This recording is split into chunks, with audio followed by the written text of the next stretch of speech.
Hello, I'm Werner Herzog, and welcome to the third episode of Acquired Taste. Today we see two men versus full birds. Will they eat the birds or will the birds eat them? I too would like to know. Let's find out together. Wow. Yeah. Wow. Welcome to episode 3 of Acquired Taste. The final episode. The third and potentially final episode of Acquired Taste. I have no doubt this is going to be your favorite food. I can't wait for this to end. I tell you, we've got a hooter here today. Well, hooter would be Al. We are surrounded by chickens right now. A whole flock of chickens. Yeah, I'm excited. But no eggs. No eggs. No eggs. Yeah. Only post-mortem chickens around us. So once again, I'm Tristan Williams. I'm on a search for my new favorite food, and maybe I'll even pick up some taste along the way. Yeah. And I'm Ian, and I'm trying to give Tristan some taste. Yes, here with me today is Professor Ian, Professor Bird Rossoff, I believe. Professor Bird, yeah. It's interesting that Professor's in your nickname and your title. I like that. I know. It's very good. And you have brought me chicken today. Yeah, today we have a variety of birds. The two here on our left, that'd be stage right. Oh, yeah. No, stage left. Camera right. Camera right. We're pros in this biz. I only perform in the round. Yeah. There's no sides. Yeah, these are rotisserie birds. Yes. Speaking of the round. So, to teach you just a quick lesson on roasting. Okay. What exactly is roasting? Well, it's hateful jokes made in kind. Yeah, exactly. Yeah. But it's basically meat, vegetables, anything, cooked in an oven with fat. With fat. Or open flame. Yeah. On a spit. Right. Or a roaster of some kind. Okay. Open flame or in an oven. So it would have started open flame. Sounds ambiguous. It started open flame, like the very, very first roasting would have been open flame on a spit over a fire. Yeah. Or even modern day, some people will roast over their fireplace. What about on Comedy Central?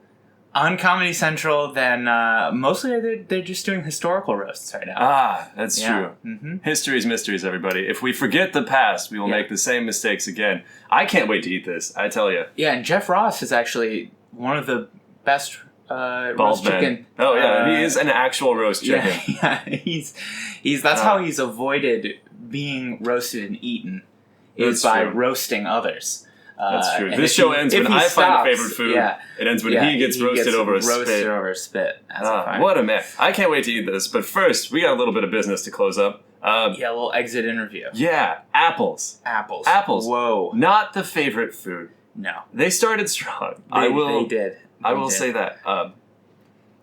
Interestingly, the feedback we got after the first time, very wide-ranging. Yeah. Feedback after the second episode, entirely people asking about my Yeah. That seems to be the only question people want to know about this. It's not like, oh, where'd you come up with it? It's, oh, how did that feel? Well, give the people what they want. Afterwards. I don't want to. But fine, people. Like, comment, and subscribe, and I'll do anything. Mine were not fine. After apples? No. Really? No. I mean, I put a lot of other bad things through my system that weekend. Oh, yeah. But I had like stomach cramps. Yeah. Really? Yeah. From eating like a dozen apples? Right. Wow. They tell you it's so good for you. Yeah. Apple a day keeps the doctor away, but 12 apples in an hour can potentially put you in the doctor's office. That's true. Yeah. If only they were easier to eat, maybe we could have gotten for 24, 36. I didn't really have any problems with the passage through the canal, the Suez Canal. Right. I don't have any problems with that because there was only 12 apples and I was like not full at all. But the worst thing is, yes, we did go drinking Friday night after we recorded this. And I woke up with the worst hangover I can ever remember. So much sugar, probably. It was so bad. Yeah. The hangover was so bad. And the really disappointing part about it is that now if somebody asks me to tell them about my worst hangover, it begins with So I ate a dozen apples. Yeah. I had an awful hangover as well, and then went and played a full match of soccer, full game, and I felt terrible. I played a full match of watching Shutter Island. That was my recovery. I was so depressed that I watched a depressing movie. Yeah. And I got over it slowly. But now we got chicken. Now we got chicken. Man, I'm excited. And we've got a perky and rambunctious red. Yes, apologies to Montauk, no longer the sponsor. Their cease and desist letters are starting to pile up. And on advice of counsel, we do have a lot of counsel. There's a lot of neighbors, a lot of lawyers in the neighborhood. Yeah. But we switched to a French red. Yeah, so, audio-only listeners, those of you picturing striped Montauk cans, now it's just red wine in glasses. Very nice. All right, well, let's get started. I'm so hungry. I'm so excited. I'm starving. In front of us, we got 3 different sizes, styles of rotisserie chicken. Rosemary and thyme. This one was roasted. This one I roasted in the oven. Wow, beautiful. With some rosemary and thyme. The one we have in front of us here also has some herbs, some. Did you prepare these different ways? Yeah, and some paprika. Okay. And very. We got the legs here. Yeah. It's been all carved up. So. Let's line it up here. All right. What is the first part of the chicken you always go for? You know, when people are like, "Do you want white meat or dark meat or whatever?" When I'm fighting my massive extended family for chicken, white meat. White meat, partially because I'm not really sure about dark meat. Like I think it's fine. Right. I don't. Why is so it you just different? go straight for the breast? Can we clear this up right now? Why is white meat different from dark meat? Well. The dark meat is the hind half of the chicken? No. Not really the hind half. Well, there's 4 pieces to a chicken, right? Sure. Hold on. This is delicious. Okay. Let me just call that out before we get into semantics. Yep. It is quite good. Very simple, too, you know? Very easy. Well, you say that now, but if you asked me to make chicken, it could get simpler. Boy. Okay. So, name me the parts of the chicken. Okay. Leg. Wing. Thigh. Breast. Dark meat. Thigh is definitely dark meat. Yeah, thigh is the most sort of famous From of the dark there, meat. I want to say the leg is dark meat. Yes. And the other 2 are white meat?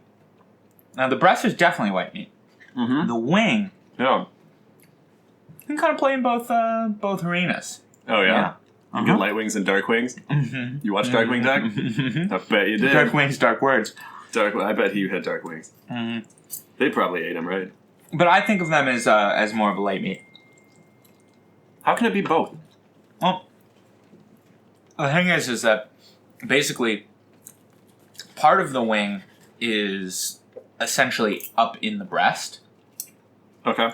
But then the part of the wing that's like off to the side here, you could kind of say it's more in the bottom. Like when you carve, sometimes people carve the wing so that you get a good amount of breast, the way I have. Did I just eat a chicken breast? You just ate a breast. Okay, good. Yes. Oh. So there you go. That. Whereas I've cut this. This hold that up and I'll describe it. I've carved this. This looks like a fat so it's Florida. Got a bit of the. This is like a Florida-shaped piece of chicken. So it's got the thigh. You've carved, so it's thigh and leg. Okay. Yeah. Yeah. Exactly. So what is it? What about? But usually it tends to be that more basic people like breasts, and more basic people like breasts. More basic people like breasts. Quote of the episode. Yeah. Tell you that right now. Yeah, basic bros, they like breasts. Okay? Yeah. And then let's just say the more sort of like interesting people. I'd say the people who are generally the liberal arts majors of the world. Yeah, the cooks, the chefs, they're gonna go for the dark meat. So you're a dark meat fan? I am a dark meat. Oh wow. Wow. Yeah. What if I just said duck? What if I said that was my actual favorite meat? Ooh, well, then that'd be. I mean, it's not. I love duck because roast chicken's your favorite food. Well, obviously. Yeah. Also, we got some little baby potatoes rolling around on the table right now. Potatoes cooked in chicken fat or duck fat, but poultry fat. It is some of the best stuff you can eat in the world, especially with some herbs. fan. Tell you what. This is tasty. We've got some extra color commentary on this episode from Sir Pounce the cat. He loves chicken. He does love chicken. One time he got his little mouth on a chicken wing. Yeah. And I've never seen him growl before, except when I tried to take this chicken wing away from him. Well, do you mean growl at you or growl at other people? No, growl, like just a real growl. Huh. Yeah. I never heard it or seen it before until he had a chicken bone in his mouth. I tried to rip it away, and he gave the most menacing and visceral growl. Okay. He did not like it. Even the cats, huge fans of chicken. Yeah. Well, I want to know specifically is why roast chicken? Why do you think this could be my favorite food? What do you love about roast chicken? Roast chicken tends to also be a very nostalgic food. Yeah, I bet it is. So, at one point, the King of France. Whoa. I want to say Henry IV. My nostalgia does not involve the King of France. Okay, I want to say Henry IV or whatever. He said he wanted France to be a country where there would be a chicken in every pot on Sundays. Okay? It's like this idea that if a family can have a roast chicken once a week, one nice bird, it's like an indulgence and a luxury. Okay. But especially in France, it's very middle class. And so it's a combination of something that's comfort food, but it's also something that is elegant and refined and something that is so it bridges the gap. Exactly. There. Exactly. So that's why you can put one in every single pot because it's connecting everybody. Exactly. Huh. And for me, it also has the rotisserie. Yeah. Is the kind of, in my opinion, like the heartbeat of a traditional French market. Really? Yeah. So you have all these beautiful produce stalls and you'll have the trotteur and the musicals occurring everywhere. Yeah, exactly. Everyone's singing. Singing, dancing. Dancing through the cobblestones. Yep. But there will always be one or two, and in some places even more, sort of roasters in the rotisserie, and the smell is just so amazing. And you see all these birds turning, and the fat and the juice is dripping down onto this huge layer of potatoes at the bottom. And then this is all throughout the market? Yeah. It's just chickens dripping on potatoes? Basically, yeah. Oh my god. And you go and they scoop up all these potatoes and they put it in with the big bird. And you make yourself a picnic with all the things you bought in the market, and this chicken is kind of the center of it. And it goes so well with like a fresh baguette, and you can cut the breasts, and you make a sandwich with like some mustard and some Comté, some cheese. Comté? Yeah, my favorite. It's my favorite cheese. Comté's a cheese? Yeah, it's my favorite cheese that goes with. It also goes very well with roast chicken and like a sandwich with a baguette. I don't want to talk about my favorite cheese right now. Yeah. Well, your favorite food is roast chicken, so you got to have a good favorite cheese to go with it. Yeah, Comté. Comté's your recommendation. If I had to name my favorite cheese, this wouldn't even be grounded in reality. It would just be like, which one do I think is cheddar and which one do I think is Monterey Jack? Colby Jack? That's a combination. That's a hybrid. Oh, yeah. Right? Yeah. It's the Prius of cheeses or something. Yeah. But I think when I was like intriguing. Okay. When I was like 11 or something, I went to this town in Brittany, in western France, called Concarneau, and there must have been. I mean, to my like young, like mind and young whatnot, American sensibilities. Exactly. My imagination. I thought that there was 50 roast chicken vendors.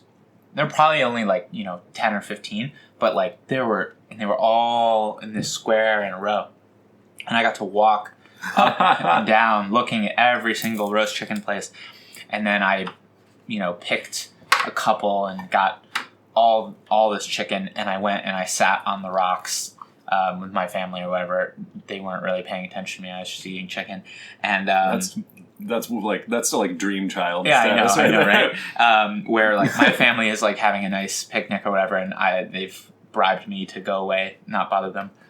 Like, just go look in the chicken market. Mm-hmm. World's largest chicken market. Yeah. Just go wander through there. Exactly. Wow. Mm-hmm. It was one of my favorite childhood memories. Huh. Yeah.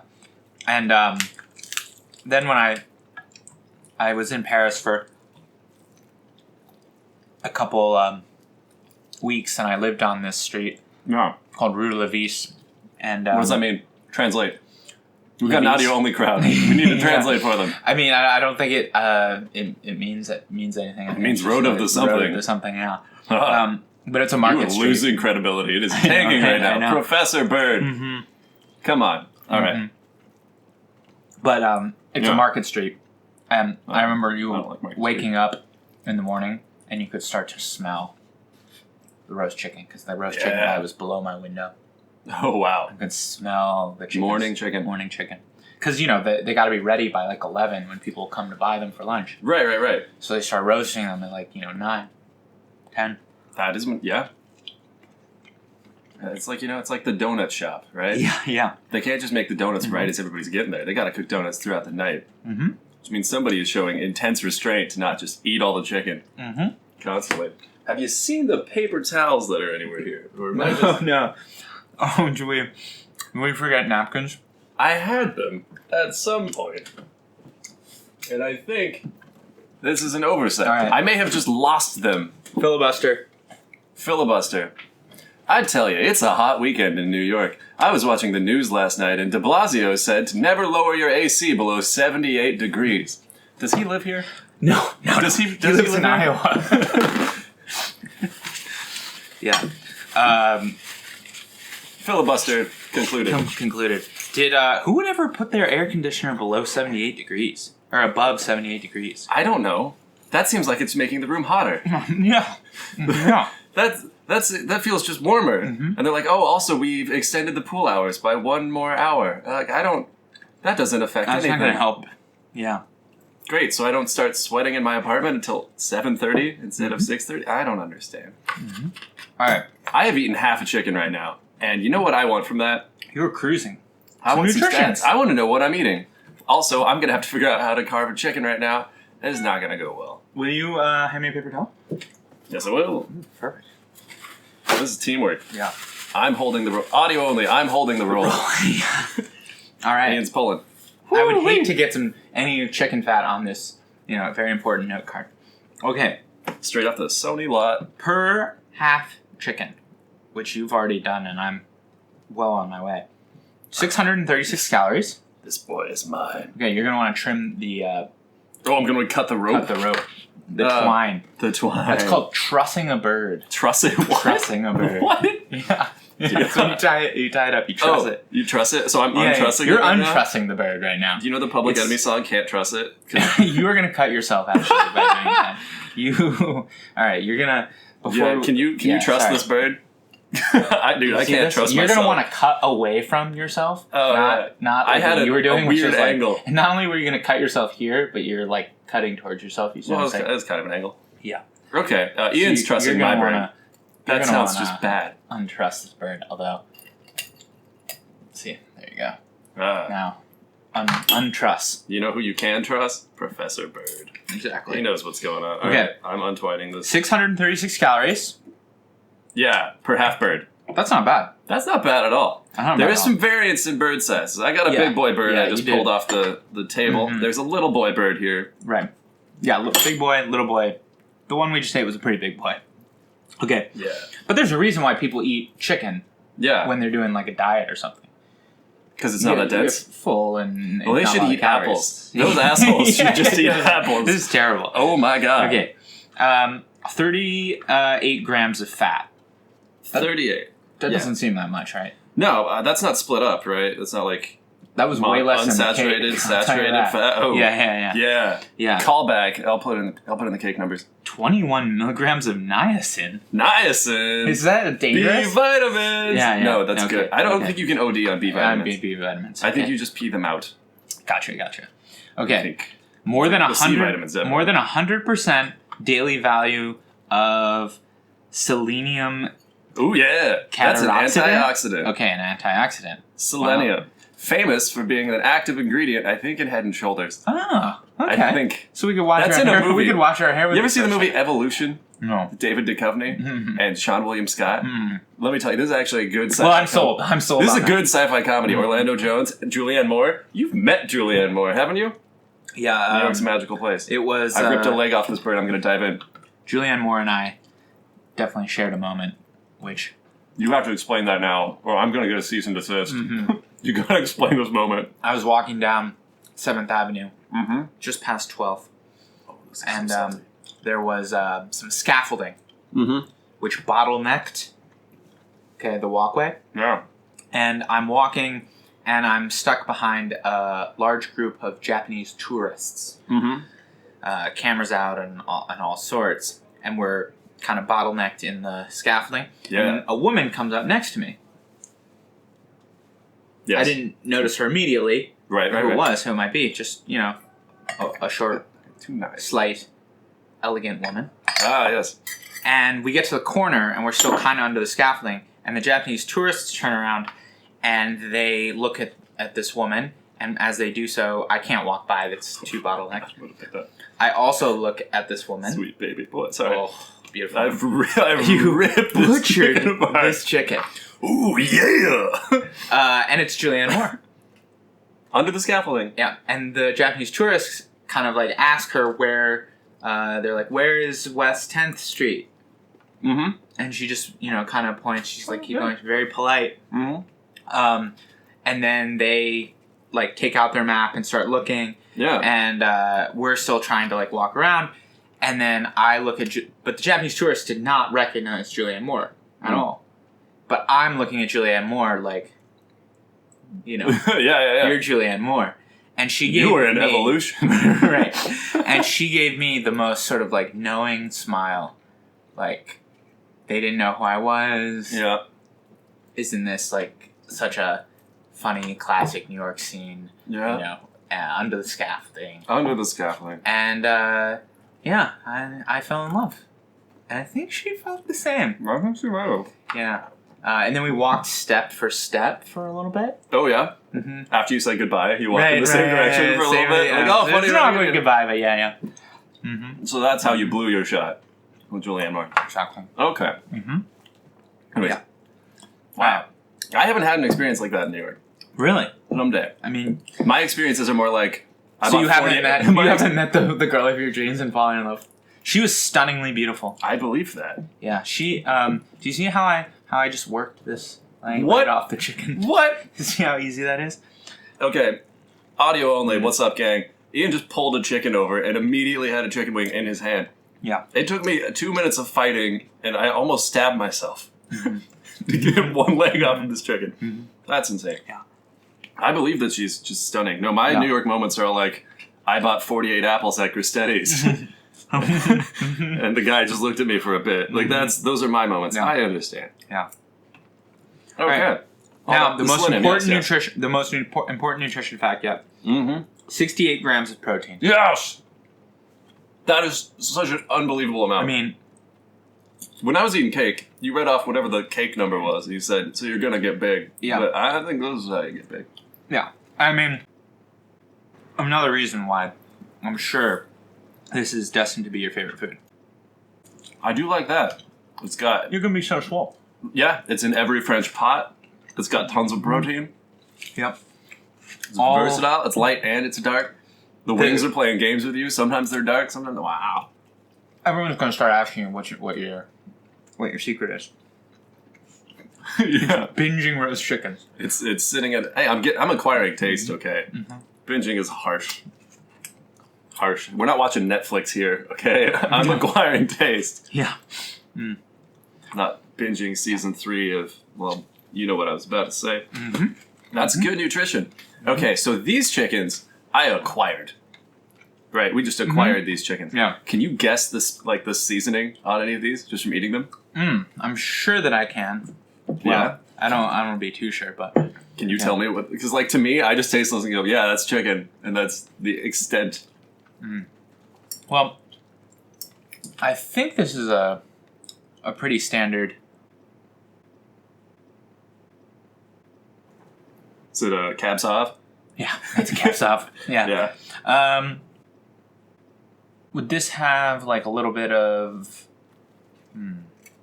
Salt? That's yeah, my it's guess. got a lot of My salt. guess is salty chicken. Mm-hmm. No, all right. What are they calling this? They're calling it rotisserie. Oh, they didn't call it's not a. They didn't say, oh, this is like the Cajun rotisserie or this is the whatever rotisserie. I mean, they might have wanted to say that to me, and I was like, I need 2 chickens. They just went, yeah, this guy. Okay, so these are just the plain classic chickens. Yeah. They knew I was an easy sell. I think they do barbecue chickens on Fridays. Yeah. Which is always cool. We got some barbecue sauce here. I don't even need accoutrements yet. 'Cause, remember when you had a carved chicken that was like easy to tell what parts were? Yeah. Now you are mutilating this chicken. I mean, We're not here for cutting. This isn't a cutting class, okay? I've said it before. I'll say it again. I'm not here to learn how to cut. no. Well, that's light meat. That was good. So when you were a kid growing up, you Actually, didn't that really might be have a dark lot of meat. roast chicken. I never did full chicken.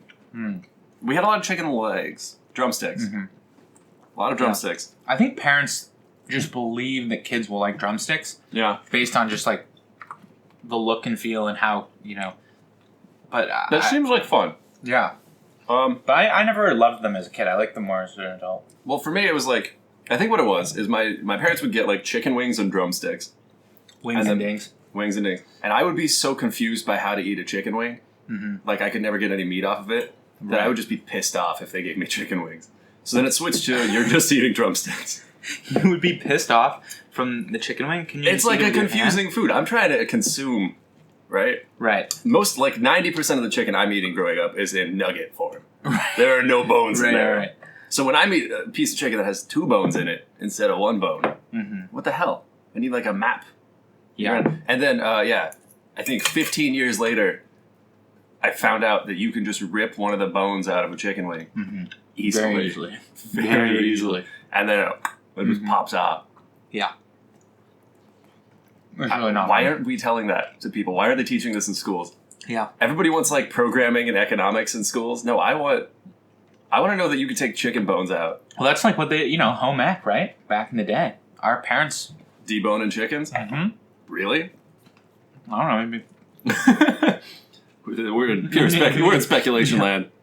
Probably in Nebraska. That's true. That's, yeah. How to cook a steak. I don't know how to do that. I'll be very upfront with you. I can put it on a stove and just see what happens. What about a grill? Whoa. Maybe. I'm easily intimidated by charcoal. Yeah. I don't know. I'm not a grill master. The grill I had growing up was made by a University of Michigan professor who, on the side, had a grill Careful, business. What? Yeah. What was he a professor of that he had a grill business on the side? He was like, I always tell the story when I'm around my dad that like, he was an engineering professor. And then my dad's like, no, he was like a linguistics professor. It was not, he's like philosophy or something. It was not something that you would think he would be a grill professor. Yeah. Or French literature or something. But yeah, and this grill had a huge like wheel that you turned and it brought the grill up or down. And it had this area where you put either the coals or what I did growing up, and this was probably so that my dad would get me out of the house and do exercise. I had to run to the park and pick up as much kindling and firewood as I could, and then I got to build the fire. You were sent out on an emergency mission to go get wood. To pick up wood. Mm-hmm. And people would see me in the park and through the neighborhood carrying all this wood back to the house. Frantically to go grill at home. What is we he got a doing? grill! Yeah. Quick, get me some kindling. It's time to burn the chickens. Yeah. Everybody just sees this boy sprinting through Ann Arbor, through a college town with a bunch of wood. Like, God, the experiments are happening again. I feel like, now my dad gets kind of annoyed, like, I almost refuse to, like, when I go home or whatever. Yeah. I refuse to have to run through the woods. No, to have coals. As an adult. Yeah, no. You refuse to go do that. No. I'm not. We're gathered here to remember your grandmother. Now, Ian, Yeah, go fetch the go wood. to the forest. Go to the forest. Yeah. Okay, I understand. That would be cool. Yeah, I never grilled like that. Mm-hmm. Nope. We just go to like a public park sometimes to grill, or we would have a grill in like the backyard. Yeah. Because that's what people have in normal towns. I mean, my grill was in the backyard, but... Well, yeah, but like I always just have like a propane tank next to it or something like that. Mm. Wow. So, see, this is why I like the darker meat. The breast meat is starting to feel a little dry to me. Oh yeah? You know what I'm saying? Mm-hmm. Now, does that dry out over time as you eat, or is it just like locked in dry and the taste wears on you? It does dry out as you eat, obviously, but... You say obviously. I don't know. But the main thing is just... It's by far the hardest part to keep, moist and tender. There's absorbing the most heat. Like, okay. so now one way people can keep them. The chicken breast absorbs the most heat. Well, that's why it's dry. No. What? It needs to be cooked the longest. Oh, well, because it's the sturdiest piece of meat, most like solid. The biggest. Okay. Yeah. Biggest. The thickest, yeah. Thickest. But not juiciest. Not juiciest. Unfortunately, yeah. Basic men are into breasts. You said it yourself, Professor Bird. Yeah. But chefs over the ages have come up with incredibly inventive ways. Now, there's some basic stuff like brining. Brining. Which has been in and out of favor. Okay. Some people love the brine. Which is some people love the brine. What does that mean? To soak the bird in a brine, which is like a water mixture with salt, pepper, sometimes different herbs, different spices. Yeah. Bay leaves, fennel, whatever. And then you soak it in that overnight. And that keeps it more moist, but other people just go, that's just a waterlogged bird. Right? Yeah. So then other people baste, which is they take the chicken or the turkey, whatever, the bird out, and they take a baster and they suck up juice and they pour it over, baste, pour it over, baste, pour it over. Which I find to be... It's okay. It can be okay. Yeah. But I find that you're often end up interrupting the cooking. You're sort of more like steaming the bird that way. Like the juices kind of steam up in the oven or whatever. Okay. By doing that. By basting it? Yeah, by basting it. Huh. Now, I like the idea of basting, but I don't think it does all that much. Does that differ with turkey? Or because when I think of baster, I just think of turkey baster. Yeah. And everybody bastes. Everybody bastes their turkey, but I think that's probably just not really doing much. You think you're the silent majority here? Probably, yeah. Mm-hmm. Everybody else is just letting Aunt Edna run her Thanksgiving. Yeah. Okay. Have you tried this wine with the bird? Like at the same time? Well, no. But I'm just saying, it is a nice compliment. This wine is good for grilled and roast meats. I believe that. All right, so I've been mangling this bird. Can you identify doing some really any parts of this chicken in front of you? Is this the chicken breast? I think you're just hacking away at the breast right now. Okay. We can still identify the wing. Yep. The drumsticks have been torn away. I did eat the legs. I readily identified the legs of this chicken. Yanked the legs away. The thighs are still, I think, around. Mm-hmm. Thank you, bird doctor. But yeah, so if we're gonna try to cut away the wing here, which I'm gonna do, right? I'm gonna put the fork into the bottom part of the breast here. It's too late to save these wings. And cut it in, and then find the joint. And then voila! I've got a nice wing here. Then you can tear your wing in half. Yeah. Like so. Mm-hmm. That looked majestic, really. Mm-hmm. It's almost a wonder that I'm not just holding this chicken with my hands and gnawing at it right now. I could vulture it and just not use my arms at all. Mm.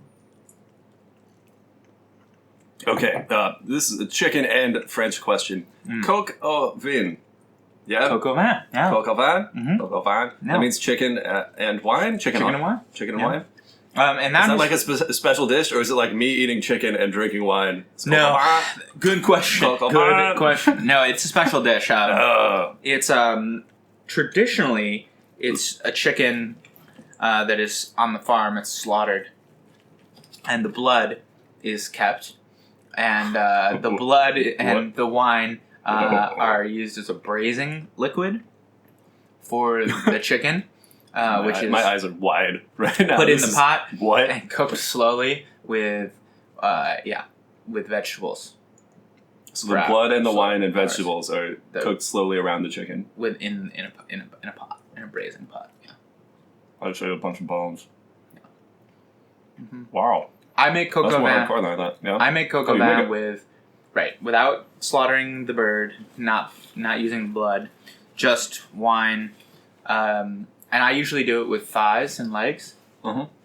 So I find that it's good with like dark meat. It's a good winter dish. Ooh. Because it's on the stove for a long time.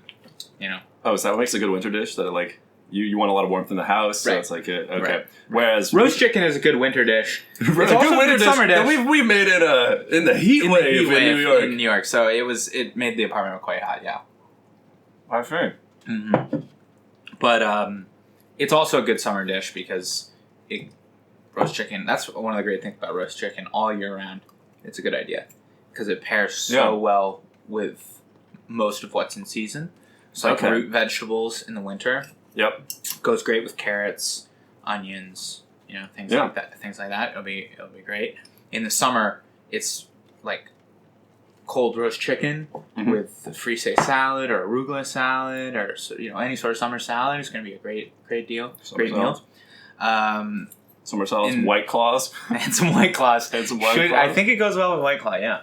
Hey, White Claw, we just got dropped by our alcohol sponsor. Yeah. I'm just saying. We could use that. What's your favorite White Claw flavor? I don't know. Wow. Lime? Ooh. Is lime the popular choice? I don't know. I think that's kind of controversial.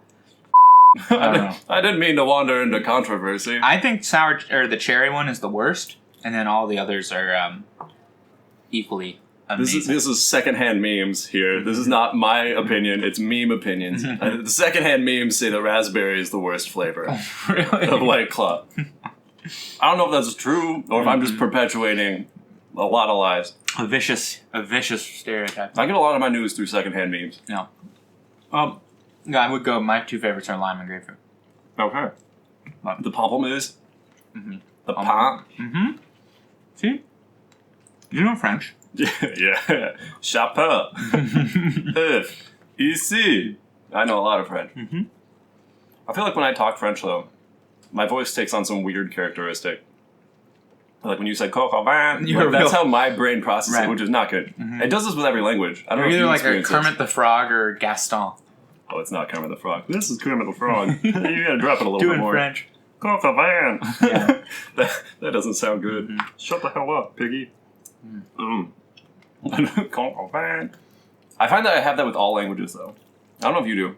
Where like my voice takes on specific characteristics when I speak the language. Yeah, probably. German, it goes higher. Ich habe ein Hähnchen gegessen, which means I have eaten a half chicken. Hähnchen. My Spanish is deep. I think that's because I learned Spanish from like Pitbull songs and like Narcos. Right. It's like quiero más pollo, por favor. It drops. I don't mean to do that, but that's my like natural Spanish reading language, not reading tone. Do you take on like when you're talking to different people, like different voices for different people? Different voices for different people in different languages? Not really. It's pretty consistent, but I feel like that's how you know you're fluent in a language. It's when you don't just try when to you change your voice within the language. Oh yeah, for different people. You must be fluent. Well, this is one of those things that I wonder about, right? So what I was going to say is, like, the people I do change my voice for, and I don't mean to, it's just British people. It's only British people. And, no, this is, like a good point, is that, like, if I were to take on a fake British accent right now, like, a British person could, well, A, look at me and say, you're American, but could be like, that's what type of British accent you have. Like, I am nowhere near the point of that with any language. Right. I can't be like, yeah, they're speaking, like, Bavarian German. Right. I can tell they're speaking Northern German because that is just nonsense. That doesn't sound like German. I can tell the difference between, like, Parisian French and, like, Quebecois. Quebecois? Yeah. Quebecois? Why does it's just like a mocking tone. I don't mean to do this. No. Quebecois. Like, Montreal and, like, Quebec and whatever, Montreal especially, it's like they're speaking with, like, a southern drawl. What? They're so much slower than, it's like, yeah. Je m'appelle Jean. Je m'appelle Jean. Yeah. And it's like, I have to go to Niagara. exactly, yeah. Yeah. Apologies to any French fans of the show. Specifically Quebecois. Well, yeah. That got away from us. Mm-hmm.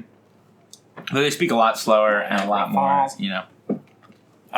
Here's a chicken fact I have for you. Mm-hmm. Speaking of southern talk, in the deep south, chickens are called yardbirds. Huh. Did you know that? No, I didn't. I only knew that was like an Eric Clapton band. Yeah. That was it. I was like, Yardbirds, huh? Yardbirds, apparently. They're very descriptive with their language down there. Yeah. Yeah. What was that, what were apples called again? Something bananas? Winter bananas? Yeah, man. The chicken's just like a yard banana. We got airbirds and we got yardbirds. They can't fly, they're yardbirds. They're yardbirds, man. Mm-hmm. I tell you. Mm-hmm. We are on to something. That makes sense. I think, are you nearing a chicken and a half? I think so. I'm tearing through a chicken. I'm starting to get sweaty, though. Meat sweats. I think these are meat sweats. Like, it's hot outside. I think these are meat-specific sweats. Yeah. Mm-hmm. Hydration is important. Okay, what's like a really good chicken dish? Potentially with just roast chicken. Okay, so in New York, I used to have two. Oh, you're giving them specifics. Yes. These are things you can do at home, kids. No, Your home is near these restaurants. These are not, yeah. Oh, yeah. If they're near don't worry, I know what I'm doing. Yeah. Trained professional. Yeah. The first place just recently closed, but this roast chicken. So this is not good advice. The restaurant was called Barbudo. Oh. Jonathan Waxman restaurant. Mm-hmm. And he did a roast chicken, whole roast chicken. I'm so sweaty. It was divine. Like a salsa verde. It was so good. Yeah. Buttery. Every single bite Did he moist and delicious. It was did amazing. he plate it? Was it just like a chicken on? No, it's carved and plated. Okay. Yeah. Yeah. So I gotta ask. Yeah. He had this huge sort of like wood-fired oven. Yeah. And he would roast the birds in there. Uh-huh. And I used to like walk by. There was a window right by it. Like a it's Krispy Kreme? it was literally like it's like, you know, how like little kids or orphans are walking on Fifth Avenue looking inside the windows. That's how I would walk past them. Your chickens are my donuts right now. This is very much. Yeah. Mm-hmm. These are parallels. Yeah. Okay. So you're watching the grill.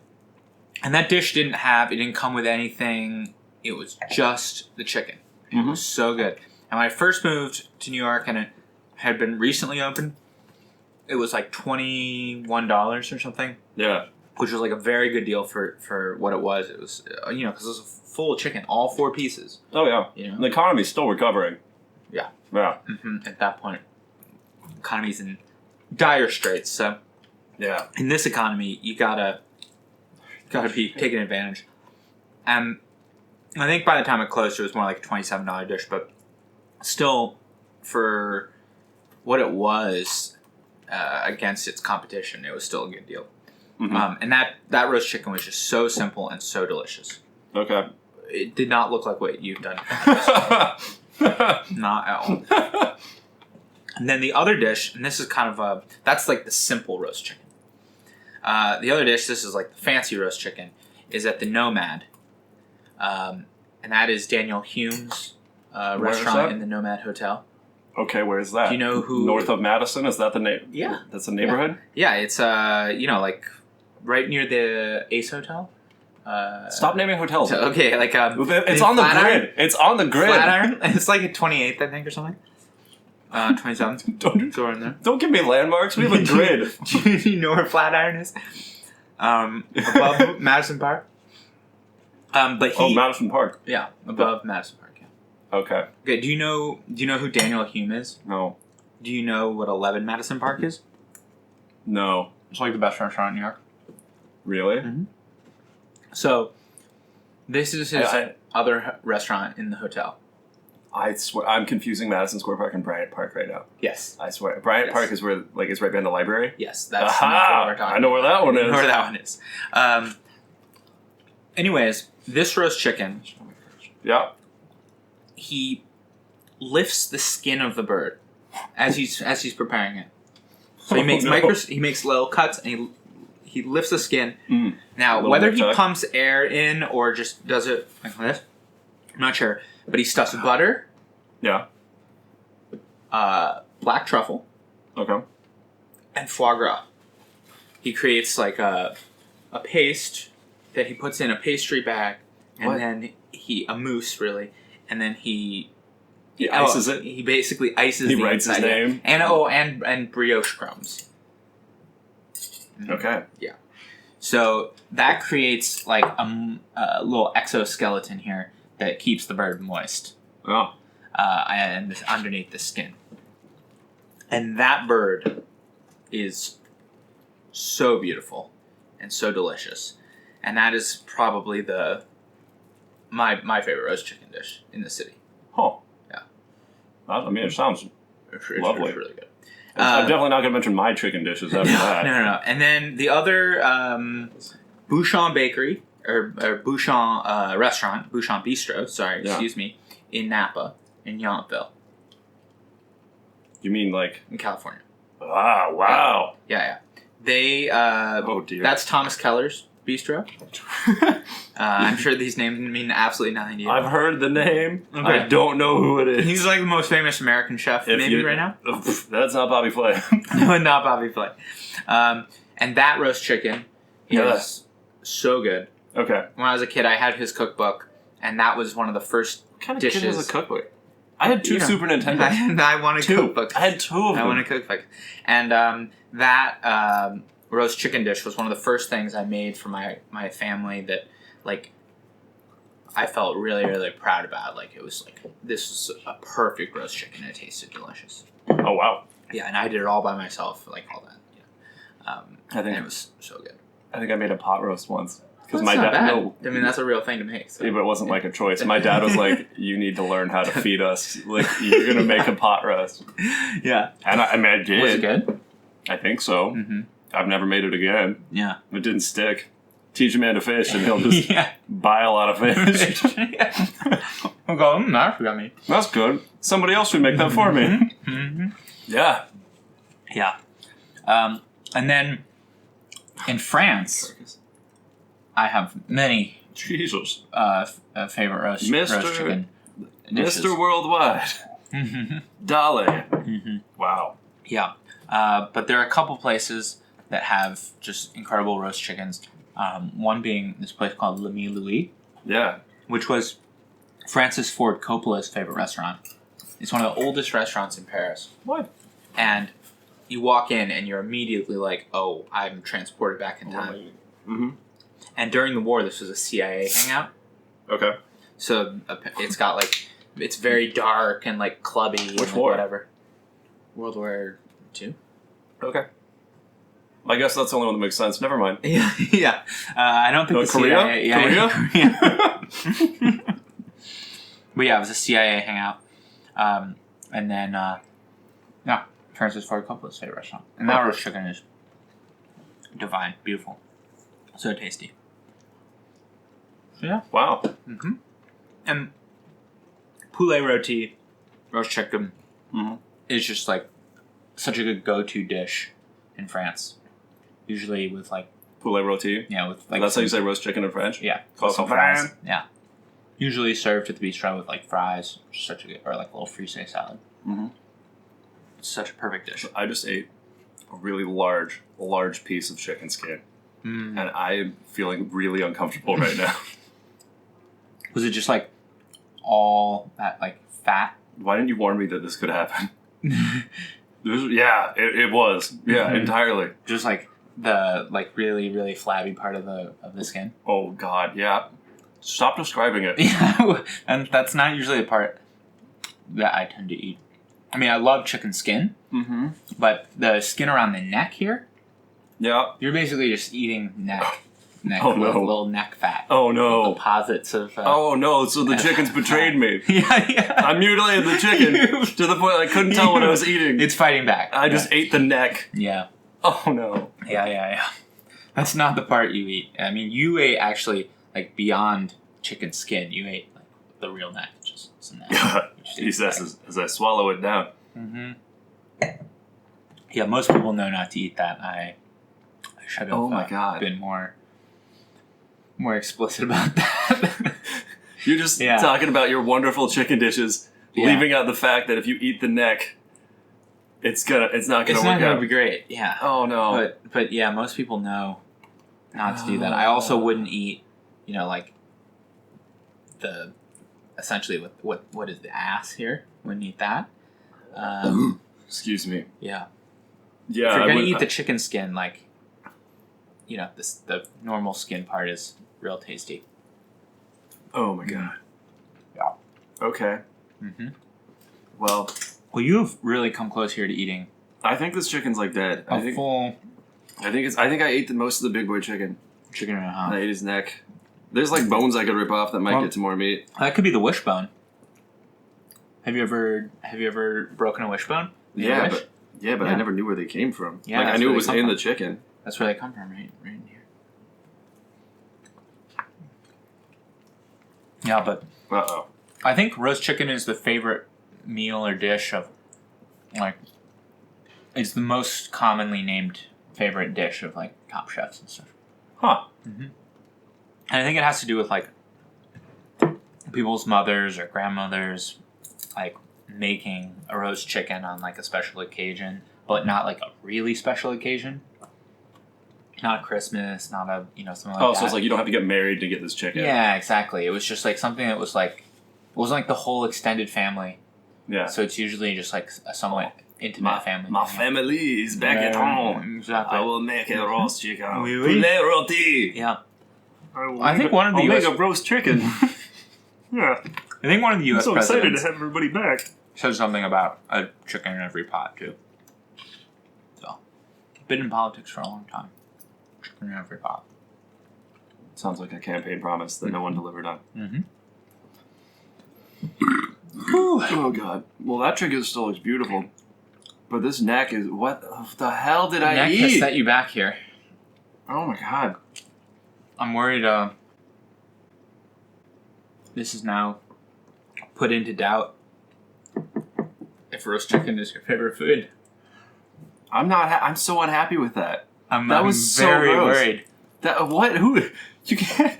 I mean, no one eats that. I don't know what it tastes like. What the hell? I've never eaten that. I would have no idea what that is. What that would taste like. It would just... It's like almost... It's disgusting that you would eat that. That's... Yep. Sometimes you acquire taste.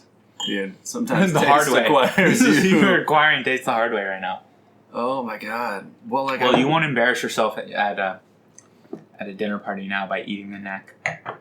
Can I jump in on this? Yeah. Chicken? Yeah. You got this other beautiful chicken. No, I'm almost start eating afraid this it's chicken. like a supermodel chicken. All right. Well, I'm declaring my big boy chicken dead. Yeah. You may move on to this chicken. I'm lifting it above the table right now just to see what happens. You did good. All right. I'm gonna cut off whatever this is. And have some more potatoes. Okay. Oh God, the bones are falling out. I think I just confused myself. I got too deep into chicken and now it's just like a blob. Sorry, that happens. That happens sometimes. I'm just surrounded by... I feel like such an animal. I've never seen someone eat a roast chicken quite as messily as you. Well, you don't have any Viking friends. Yeah. Come on, man. I mean, I've taken the carcass and gone to town on the carcass. Really? Like that, yeah. That makes me feel a little better Yeah. about what I've done here. But you've just like I'm a little less wasteful. You know what I mean? Oh, there's been waste. There's been waste. Mm-hmm. That's true. Yeah. There's been waste. Yeah. Especially. Well, I'm just loaded on selenium right now. You are. You can see it in your eyes. Your eyes are dilated. These yardbirds are just going everywhere. I hear Americans eat 8 billion chickens a year. How do you feel about that? I feel pretty bad about it. Because I mean, we should eat a lot less chickens. Well, I think chickens should eat more people. That's my take on it. Yeah. Mm-hmm. I'm all about parity. Like giant robot chicken. That would be kind of cool if there was like a food where we ate a lot of it, but it also ate a lot of us. Everything's very one-sided with people. We're too good at things these days. Well, people eat crocodile and alligator. Well, yeah, but I feel like we eat more crocodiles than crocodiles eat people. I wonder in Florida. Otherwise, we would kill all the crocodiles. Florida, what's the balance? I mean, well, because think about it. When people eat crocodile, yeah, the serving size is pretty small. I believe that. Right. When crocodiles eat people, the serving size is quite large. Okay. That's a good point. Well, do they eat the whole person? If a crocodile eats a person, Crocodile Dundee. I mean, what did he know? I don't think they are just taking a couple of nibbles. Yeah, but like, what about an arm? You know, full arm's a pretty big serving size. But I mean, that is, yeah. I'm guessing not they saying eat eat more the than full that. people. I'm saying Dad brings home a bunch of arms and tells the kids, "This is you. Eat up." Oh, Dad crocodile brings back. Yeah. I'm assuming some family dynamics there. Right. Yeah. Yeah. Oh God, what is this? Don't no. What have you? No. I'm discovering all the darkest You're parts eating of the chicken. the inside of the chicken. Ah, I thought it was all the inside. No. Fuck. A full roast chicken. They have taken out like some of the innards, but not all of the innards. They can't like you are going in there and like eating like intestine and you know. Well, don't do that. yeah, well, I just want to say, at least I'm getting the full chicken experience. Yeah, you are. That's true. That's true. I've mutilated chicken before, and I'm mutilating again. I didn't mean to. I meant to get some taste here. I've started a bloodbath. I ate a lot of bad parts of chicken. If you see, like, the sort of dark, like, very dark part of the chicken that's, like, kind of almost, like, inside and the part that bone, looks like it's never seen the light of day? Yeah, don't eat that part. That's not on the outside of the chicken. Do you know what would have been really useful? If you told me this at the This start was of the very episode. the things that I didn't think I needed to explain, I'm now realizing as we acquire more taste, you're going to need to know. I bet Thomas Keller would have told me not to eat the inside. Yeah, when you get to Hume. to Napa, there's a big sign as you're driving through, and it says, "Don't eat the chicken neck." It's big when you go to Bouchon. Oh, we ate the neck. Well, do you think this is your favorite food? I think I've eaten horrible things today. I think it started off really bright, and I think I ate the neck, and I ate a bunch of innards, and now I'm just very conflicted about this chicken. Mm-hmm. Now we will segue to an important legal message. Hey, would you like to be an intern and or lawyer for Acquired Taste? Mm-hmm. Mm-hmm. Email us at, I don't know. acquiredtaste@gmail.com. Don't email acquiredtaste@gmail.com. Somebody else has that. Oh, do they? I guarantee you somebody else has that. Really? You think someone has it? I bet there's got to be like 5 other shows called Acquired Taste. All right, fine. What about Acquired Taste? I think you can email Tristan at tristancomesalive.com. I think that will go to me. I think it will. Mm-hmm. Mm-hmm. If you made it this far, you might have an email address now. There you go. Yeah. We'll see. Email, or you can, we should make an Instagram account. That's probably true. DM us. DM the gram. The Acquired Taste. Yeah, but don't DM Acquired Taste on Instagram. That's not us. It's probably That's somebody probably not else. us. I guarantee it. Yeah. Okay. So, Well, in closing, you must convict. If the roast chicken fits, you must quit. All right. Nope, don't quit. Don't quit. Convict. Convict. Do not quit. I would like to say that you just told everybody to acquit. Let's jump ahead again to see the birds win. Uh-oh. All right, well. I think I've turned on chicken. I'm sorry. Your roast chickens are beautiful, but I can't do them anymore. And I will say, I don't want to... I feel like you betrayed me. I don't want to A little bit. I feel like you betrayed me a little bit by not telling me I could just eat the neck. Yeah. Don't eat the neck. That's a good point. My advice. Can you do a little sabermetrics here? Figure out what we accomplished chicken-wise today? Chicken-wise? Well, there's 3 chickens. Yeah. So... Oh, yeah. About 1,900 calories. I'm gonna go with 1.75. That's what I'm gonna go with for my chicken. Yeah. I'm gonna say 1.75 chickens. I mean, so you probably you got like at least 1,000 calories. 2,000. That's half chicken. Oh yeah. Wow, I'm gonna need a new analyst too. Yeah. Another new position. Yeah, honestly, Acquired Taste. Yeah. So yeah, pretty good. Pretty good on that. You did about 100 grams of fat. Just tell me, am I gonna get big? I think you're gonna get big. Am I gonna get big from this? I think you're gonna get big. You know why you're gonna get big though? Get big. Why? Okay. You did like 170 grams of protein. They say, yeah. Yeah. That's a good amount. Does the body store the protein? I don't know. Like, I mean, does it store it in my arms? I hope it does. I mean, like, if you You'll know next episode. Yeah. Mm-hmm. Oh. Mm-hmm. Yeah. I'm not a doctor, but I think most of these like nutrients, it just takes as much as it can and then lets the rest go. Really? If your body has a use for this extra protein, then maybe. Fat just like sticks around. Why can't protein stick around? Well, I don't know. I thought we just used it to like rebuild. And then we get rid of it? If you have extra protein? Yeah. I mean, maybe it packs on its weight. I feel like the body's not an idiot. Keep some protein around. If maybe you lift the next day too. Yeah, maybe. Keep some protein around. Maybe if we just keep lifting. Yeah. Good. Well. All right. Well. It's not chicken. Chicken, you made a good run. Roast chicken. Roast chicken. Closest I'm not going to banish all chicken because... The closest we've had so far. This was close. This is promising. Yeah, I'm disappointed that I ate a chicken neck and that this isn't a great the answer. Mistake, yeah. But we're taking steps in the right direction. I think we're going to find it. All right, from all of us at Acquired Taste, I'm Ian. I'm Tristan. Thanks again for tuning in. We need a snappy sign-off.